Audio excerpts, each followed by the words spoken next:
Y bien, hipertensión maligna. ¿Qué cosa es esto? Suena un poco extraño, ¿no? Un poco amenazante, hipertensión maligna, ¿no? No tiene nada que ver con neoplasia. La hipertensión maligna se refiere a un proceso hipertensivo con rápida evolución. A ver, ¿cómo es esto? ¿Es una crisis hipertensiva? No. Cuando digo rápida evolución, significa que la hipertensión va a desarrollarse de manera muy rápida en el tiempo. ¿Qué tan rápida? A ver, lo habitual es que una hipertensión se desarrolle a lo largo pues, de años, ¿no? 3, 4, 5, 6 años va produciendo daño de órgano blanco. Pero hay algunas formas de hipertensión cuya evolución es muy rápida, en meses, 3 a 6 meses ya tienen daño de órgano blanco. Ese tipo de hipertensión con una evolución rápida y complicación importante de daño de órgano blanco se llama hipertensión maligna. Entonces, la mayoría de hipertensiones, ya sean primarias o secundarias, no importa, pero evolucionan lentamente, a ese grupo se llamará pues benigna, ¿no? Pero no se le llama específicamente benigna, solo se le llama hipertensión arterial a secas. Pero cuando tiene un proceso rápido, agudo, eso se define como maligno. Y frecuentemente esa hipertensión maligna se debe porque hay complicaciones de la vasculatura renal, hay complicación de los vasos renales, con lo cual la hipertensión se acelera mucho más rápido. ¿Cómo se define adicionalmente, aparte de este concepto que les he comentado, cómo definimos con certeza una hipertensión maligna? Cuando la diastólica sobrepasa de 130. Si la diastólica sobrepasa 130, piense usted en una hipertensión maligna, y para corroborarlo, busque en el fondo de ojo. En el fondo de ojo usted va a encontrar una retinopatía hipertensiva grado 3 o 4, que se caracteriza sobre todo por hemorragias y edema de papila. Entonces, hipertensión arterial con hemorragia de retina y edema de papila, no lo piense mucho, así no tenga el valor de la presión arterial. Si hay hemorragia retiniana y edema de papila, ese hipertenso debe ser un hipertenso maligno, que frecuentemente va con hipertensión diastólica mayor o igual a 130. Histológicamente, la hipertensión clásica, la frecuente, que llamaríamos pues benigna, tiene un proceso, miren, de una lipohialinosis característica que afecta a la pared de las arterias y arteriolas, lipohialinosis. En cambio, la hipertensión maligna tiene un proceso diferente, tiene un proceso más agresivo, donde encontramos necrosis fibrinoide de la pared de la arteria o arteriola, y además hiperplasia, ¿no? Arteriosclerosis hiperplásica, como en capa de cebolla, ¿no? Entonces, en histología puede haber estas dos formas en una hipertensión maligna, mientras que en una hipertensión maligna encontramos este tipo de alteración de lipohialinosis, ¿no? O arteriosclerosis hialina, como está señalado acá. Bien, aún no hemos terminado hipertensión, porque para muchos de repente se aclaran algunas cosas, para otros de repente aún todavía hay algunas cosas por aclarar, pero aún estando así necesitan otro concepto adicional. ¿Qué ha pasado en el año 2017? Dos sociedades estadounidenses muy importantes, la Asociación Americana del Corazón y el Colegio Americano de Cardiología, se reunieron y propusieron un punto de corte menor para definir hipertensión arterial. Ellos señalaron que los pacientes con esta clasificación del octavo comité, miren, esta clasificación es del octavo comité, esta clasificación del octavo comité la modifican, y ellos señalan que el hipertenso estadio 1 y estadio 2, son hipertensos ahora que van a denominarse hipertensos estadio 2. ¿Y quiénes van a ser hipertensos estadio 1 ahora? Los que se llamaban prehipertensos, los que se llaman según el octavo comité prehipertensos. A este grupo va a haber un grupo de ellos que esté más cercano al hipertenso 1 que era anteriormente. A un grupo de ellos ahora lo vamos a clasificar como hipertensos estadio 1. Y a otro grupo, el grupo que está con presiones un poco más bajas, cercanas a la normal, a este otro grupo le vamos a llamar, ya no prehipertenso, le vamos a llamar pacientes con presión arterial elevada. Y miren, el paciente entonces hipertenso estadio 1 es aquel paciente que tiene la presión sistólica 130 y 100, entre 130 y 139, o tiene la presión entre 80 y 89. Cualquiera de estos dos atributos hace que este paciente sea hipertenso estadio 1, y para que sea un paciente con presión arterial elevada, debe tener menos de 130, ¿cuánto? Entre 120 y 129, y una presión diastólica menor a 80. ¿Y quién es el paciente normal? El paciente normal de la presión es el mismo que era el octavo comité, es el mismo, menos de 120 y menos de 80. Y ahí usted dirá, ¿y para qué toda esta jarana? Bueno, lo primero que debemos recordar es que ahora el punto de corte ya no es 140,90, sino es menor, es 130,80. Ahora un paciente hipertenso, según estas dos instituciones, a partir de 2017, el paciente hipertenso es aquel que tiene 130 o más, o el que tiene 80 o más de presión arterial. Bueno, entonces va a haber mucho paciente que antes era prehipertenso y que no tomaba fármaco. Para el octavo comité habíamos dicho que prehipertenso solo había cambio de estilo de vida. Entonces ahora, según esta nueva clasificación, muchos de los pacientes prehipertensos ahora van a ser catalogados en estadio 1 y sí van a tomar fármacos. Esto en un primer momento fue mal visto por la mayor parte de sociedades porque tenía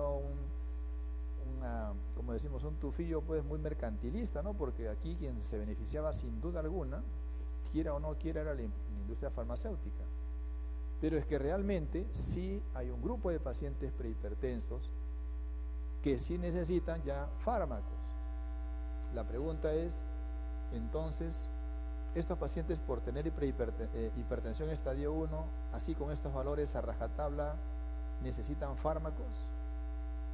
¿O es que alguno de ellos todavía solo puede mejorar con cambio de estilo de vida? Entonces, ¿qué pasa ahora? Actualmente se sabe que los pacientes tienen presiones arteriales normales, estos pacientes no tienen mayor intervención activa, a lo mucho cambio de estilo de vida tal vez y monitorización continua. Los pacientes que son catalogados ahora como pacientes con presión arterial elevada, a ellos sí hay que someterlos a un cambio de estilo de vida permanente.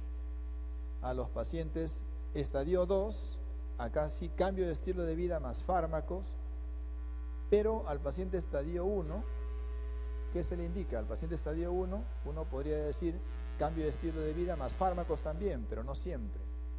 Aquí justamente está el truco. En el paciente hipertenso estadio 1, sí, cambio de estilo de vida, pero a veces solo cambio de estilo de vida, y a veces en algún grupo, no es que a veces, en un grupo de ellos cambio de estilo de vida, y en otro grupo, además de cambio de estilo de vida, fármacos.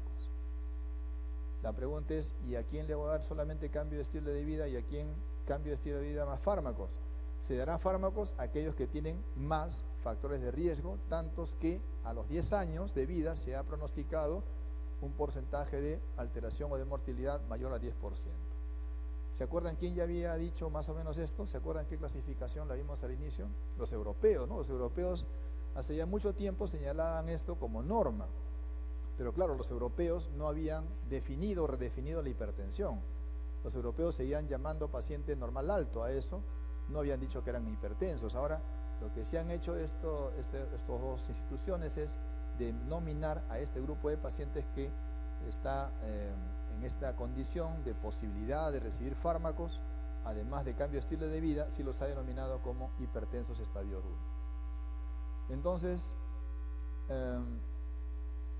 acá está los hipertensos estadio 1, aparte de la terapia no farmacológica, se evalúa en ellos el riesgo de mortalidad a los 10 años, si este es mayor de 10%, de enfermedad cardiovascular me refiero, si es mayor al 10% si es mayor al 10% a los 10 años de evolución, si es positivo hay que agregarle fármacos, pero si es menor al 10% de enfermedad cardiovascular evaluado a los 10 años, entonces este paciente no recibe fármacos. Para saber esto hay un score, hay una fórmula, hay una tabla donde uno mete datos, y en este momento meto datos y me sale un aproximado a los 10 años el porcentaje de enfermedad cardiovascular que voy a tener, pero estos datos son hechos en población del hemisferio norte. Estos datos no son validados para nuestro medio, de tal forma que empíricamente en nuestro medio podríamos decir, el paciente tiene ¿qué factor de riesgo? Es diabético, es obeso, ¿tiene factor de riesgo importante? Sí, si tiene factor de riesgo importante, entonces sí debe recibir fármacos, y si no los tiene, entonces no los recibe. De alguna forma el score ha sido criticado porque ha sido con una población limitada, no se puede esto inferir a toda la población del mundo, y de alguna manera entonces estamos a la espera que en nuestro medio y de otras sociedades se pronuncie realmente sobre cómo va a ser el manejo en general de este grupo de pacientes. Pero ya les comento que, miren, tiene 2 años, es probable que pueda venir alguna pregunta al respecto. Lo que hay que recordar es que los hipertensos estadio 1 pueden recibir fármacos, no siempre, pueden recibir fármacos cuando su riesgo de enfermedad cardiovascular sea alto, proyectado a los 10 años. ¿Cuán alto? Más del 10%. Y en el grupo de las presiones arteriales elevadas, no, a este paciente solamente cambio de estilo de vida, ¿no? Cambio de estilo de vida. Esto es el resumen entonces. Ahora, el paciente hipertenso para esta nueva clasificación, ojo, esto no es el noveno comité, decir como comité, no, esta es una clasificación hecha por 2 sociedades muy particulares de Estados Unidos y que, como digo, no está aún aceptado por toda la comunidad científica. Bien, esto vimos al inicio, ¿se acuerdan? Hipertensos primarios, secundarios, las características, las causas de hipertensión secundaria, y habíamos dicho que la causa más frecuente es la enfermedad renal crónica secundaria a diabetes mellitus. Encontramos apnea del sueño asociado a fármacos, los anticonceptivos orales son fármacos que también producen mucha hipertensión. Los corticoides también son fármacos que desencadenan mucha hipertensión. Miren, hay coartación de aorta, aldosteronismo primario, síndrome de Little. El síndrome de Little es una patología renal, es una patología tubular, no es una patología tubular. También puede condicionar hipertensión. Bueno, acá hay algunos elementos importantes para recordar, los hemos ido señalando al inicio de la exposición, solamente para recordar algunas cosas. Por ejemplo, feocromocitoma es un paciente que presenta crisis hipertensiva, cefalea importante, sudoración, palpitaciones, y acá agregaríamos el flushing, que es una especie de rubicundez facial muy característica para pensar en feocromocitomas. No olviden que es a los cambios de posición. Los pacientes que también tienen, por ejemplo, problemas con la tiroides, el hipertiroidismo, también puede presentarse este tipo de problemas. Ya hablamos de los fármacos, del uso de fármacos, anticonceptivos orales. En la coartación de la aorta, no olvidar la diferencia de los pulsos en los miembros superiores.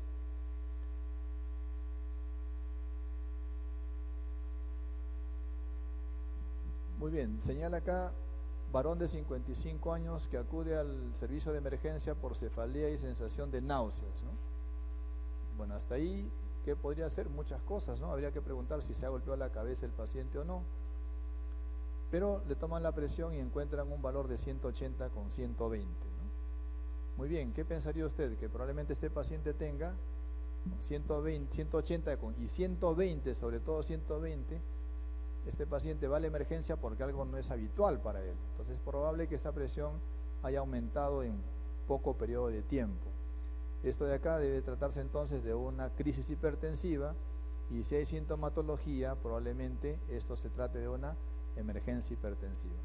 El pulso está en 100, preguntan cuál es el tratamiento indicado, y habíamos comentado que cuando hay una emergencia hipertensiva con alteraciones del sistema nervioso central, ahí utilizábamos o labetalol o nitroprusiato de sodio, ¿no? Entonces, nitroprusiato de sodio es lo que más se utiliza en realidad. Entonces, aquí hablamos de una emergencia hipertensiva. Varón de 60 años consulta por presentar desde hace 2 meses edema de miembros inferiores. Como antecedente fue diagnosticado de hipertensión y obesidad hace 3 meses y le indican atorvastatina, ácido acetil salicílico, amlodipina, metformina e hidroclorotiazida. Bueno, esta pregunta vamos a comentarla porque hay algunas cosas que aún no hemos tocado. Preguntan, ¿cuál de los fármacos que recibe es el causante del edema que el paciente presenta?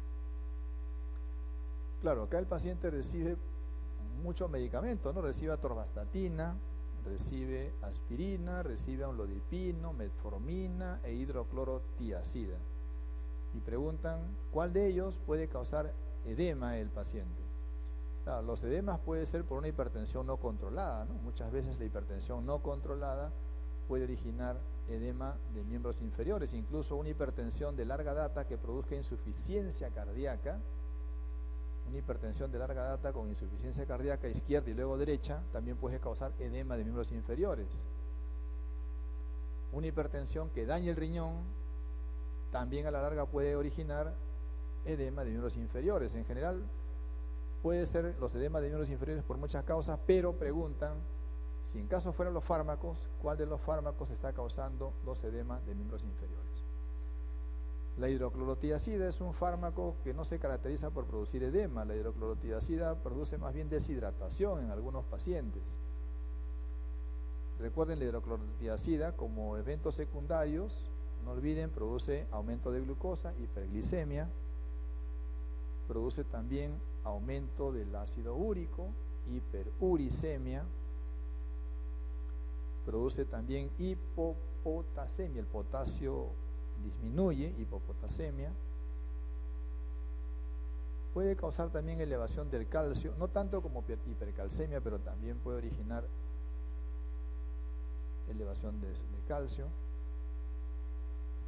La metformina se caracteriza por producir ¿qué evento adverso? El evento adverso de metformina es dispepsia.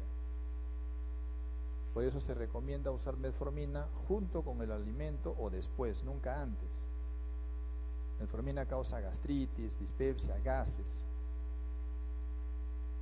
En algunos casos puede producir, aunque es muy raro, lo señala la literatura, la metformina produce acidosis láctica, ¿no? Acidosis láctica. Algo que se está, no digo viendo, sino está diagnosticando cada vez más asociado a la metformina es el déficit de vitamina B12 que desencadena anemia megaloblástica. 5% de pacientes que usan metformina a largo plazo puede originar anemia por déficit de B12. Ácido acetilsalicílico ya conocemos todo, pero ¿a cuánto utilizará la paciente? A 100 miligramos probablemente. A esa dosis el daño es mínimo, pero puede siempre, a pesar de que sea 100 miligramos, puede causar gastropatía, puede causar una enfermedad úlcero-péptica, a pesar que sea 100 miligramos, ojo. Pero no causa edema, pues es improbable. La atorvastatina, ¿qué produce? La atorvastatina tiene un evento adverso, tiene varios eventos adversos la atorvastatina. Uno de ellos es aumentar las transaminasas en el hígado, pero hay otro que no deben olvidar, que es clínicamente preguntable. La atorvastatina puede dar miositis, o sea, inflamación del músculo, miositis, incluso hasta rhabdomiolisis, es decir, destrucción del músculo, o sea, desde inflamación leve hasta destrucción severa, que se llama rhabdomiolisis. Entonces, la atorvastatina es un fármaco muy peligroso en ese sentido, sobre todo cuando se da dosis altas, ¿no? Cuando se da dosis altas, y peor aún cuando se utiliza asociado a un fármaco que baja triglicéridos. ¿Se acuerdan que el fármaco que baja triglicéridos, genfibrocilo, por ejemplo? Entonces, usar atorvastatina más genfibrocilo es, no digo un suicidio, porque al médico no le va a hacer nada, a nosotros no va a pasar nada, es un problema para el paciente en realidad, ¿no? Peor aún si es hipotiroideo, ¿no? La atorvastatina se ha demostrado que en hipotiroideos da el mayor riesgo de rhabdomiolisis. Bueno, y así llegamos al amlodipino, que es un fármaco antihipertensivo, y el amlodipino es un fármaco bastante seguro. Tiene algunas contraindicaciones que le hemos visto, por ejemplo, no se usa en pacientes con insuficiencia cardíaca, está contraindicado el uso de amlodipino en insuficiencia cardíaca. Tampoco debe utilizarse en pacientes que tienen frecuencias cardíacas altas, porque puede causar de rebote, una taquicardia de rebote. Eso se ve más en el difedipino, se ve mucho más.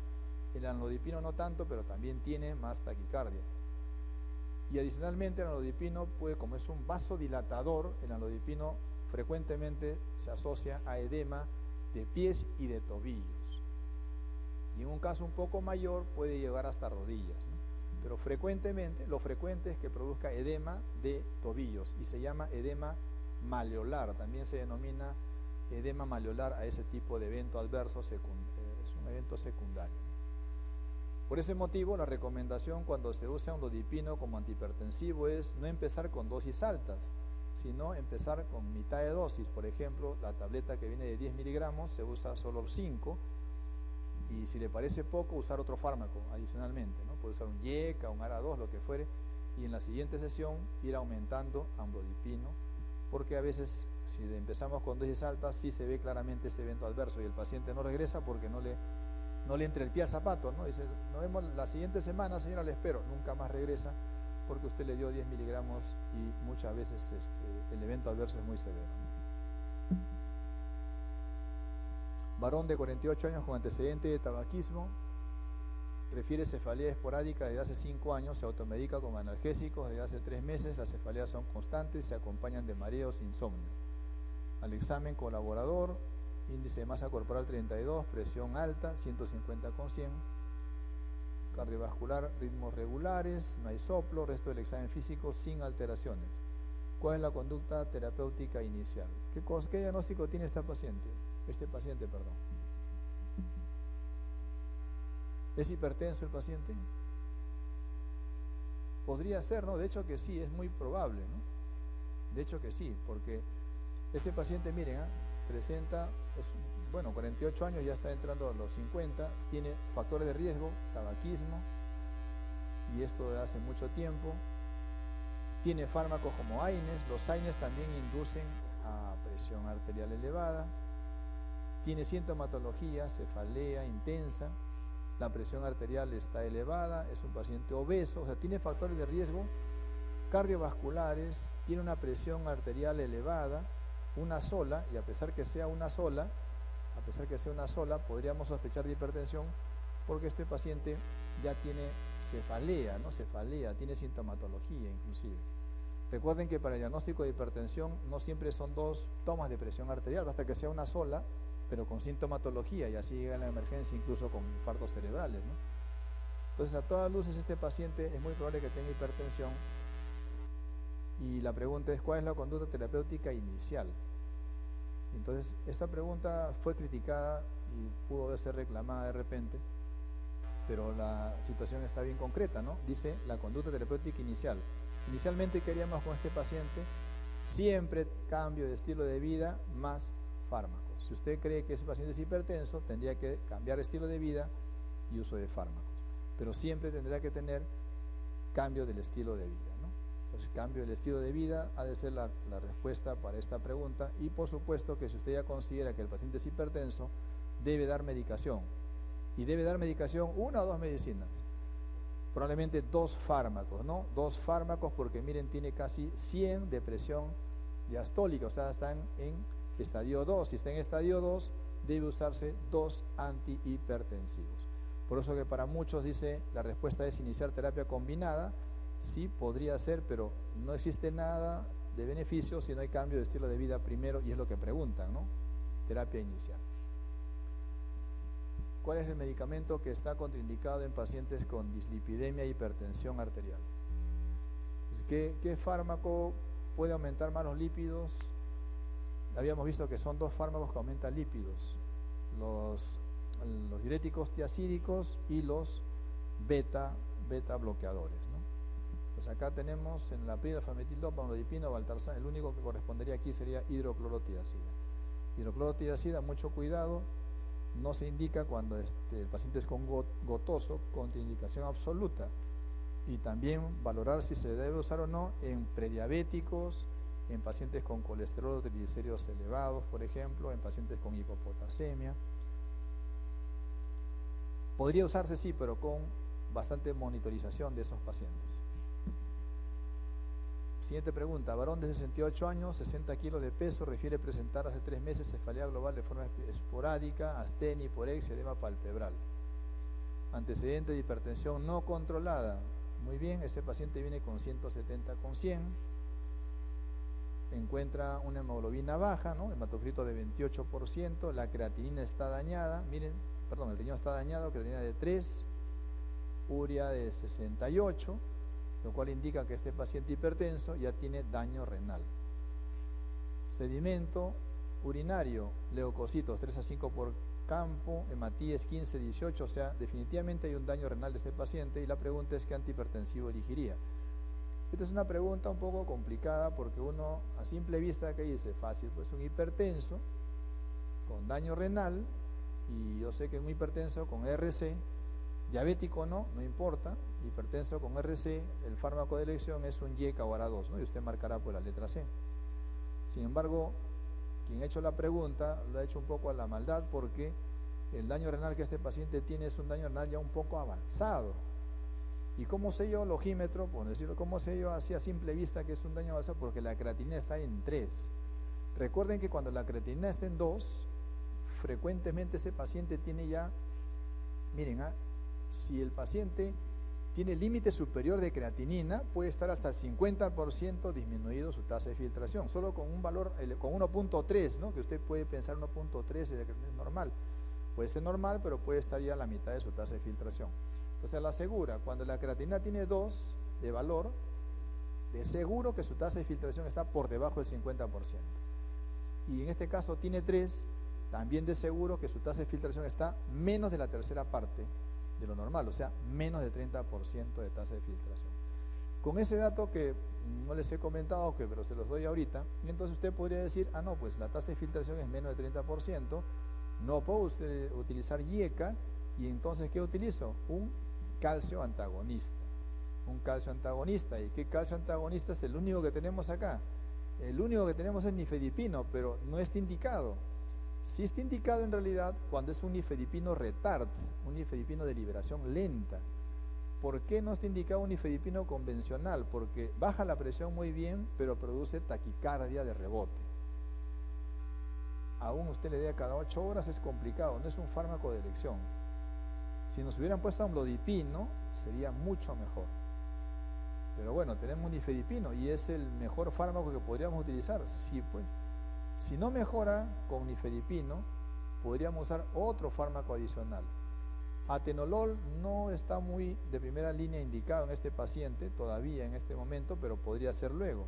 Bueno, pero regresemos a la pregunta. ¿Qué antihipertensivo elegiría? No tendríamos otra que nifedipino. Ya, sin embargo, usted se queda con el clavo y dice, ¿pero cómo? ¿Así nomás al ojo nada más? No. Al ojo no, porque si usted recuerda, le dimos una fórmula de Crocos-Gault.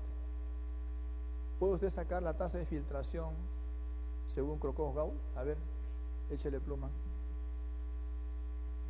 Ha venido en la clase de nefro, ¿no? Sí, ¿se acuerdan quién es Crocos-Gault? No ha venido. ¿Cómo que no ha venido? No estamos hablando de Crocos-Gault. A usted le pregunto si usted ha venido. A ver si ha venido, seguro. 140 menos la edad por el peso del paciente, así es la fórmula, ¿no? 140 menos la edad. ¿Cuál es la edad del paciente? 60 años. Por el peso del paciente. ¿El peso del paciente cuánto es? 60 kilos. Muy bien, 140 menos la edad por el peso del paciente, y a eso divídale entre 72. Y a eso que ha resultado, divídalo entre la creatinina, que en este caso es 3.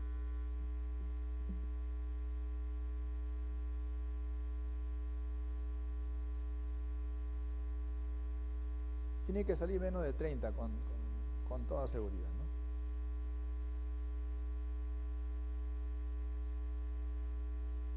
Muy bien, ¿cuánto le sale?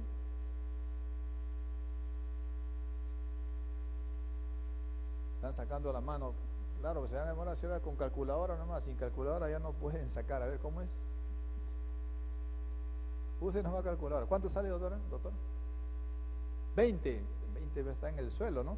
Por eso les digo, la creatinina, usted no espere tener un valor pues de 8, 9 o 10 para pensar que su tasa de filtración está en el suelo. No.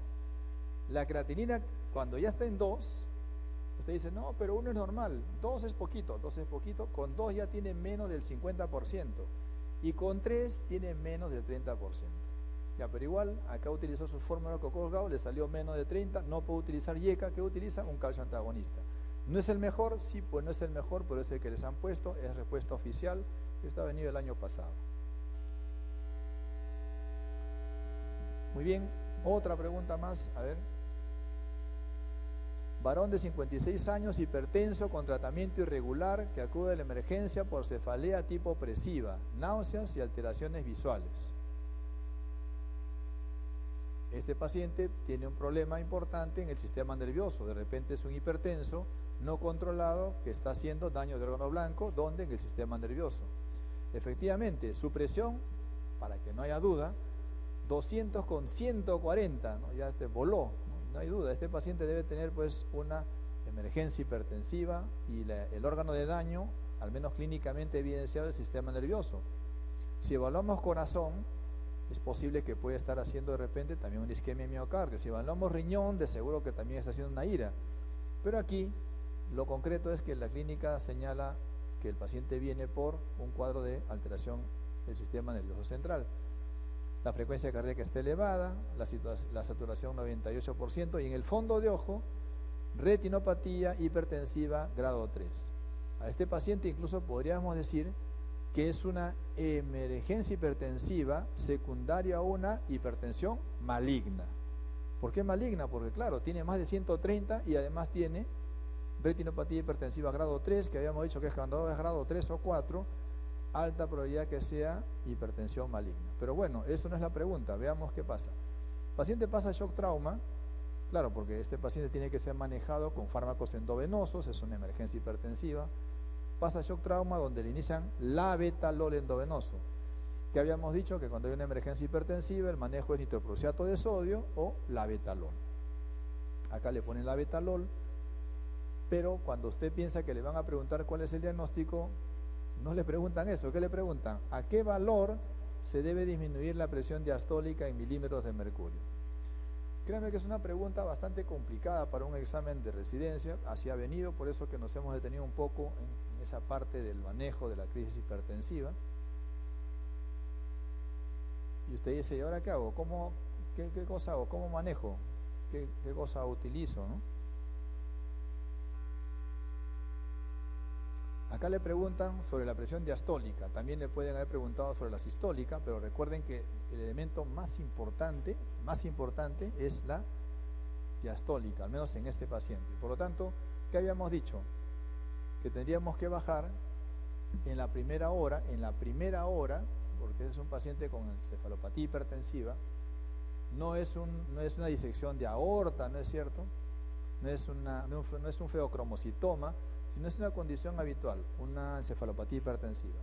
En este paciente hay que bajar entre el 20 y 25% de la presión basal en la primera hora.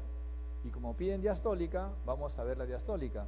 A ver, saquen el 20-25% de 140.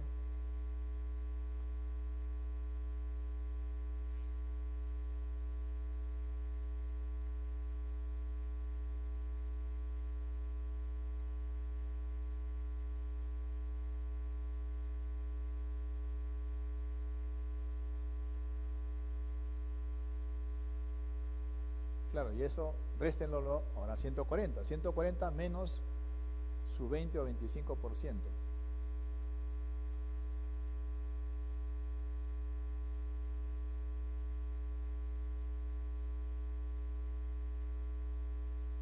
¿Cuánto es el 40? ¿El 25% cuánto es?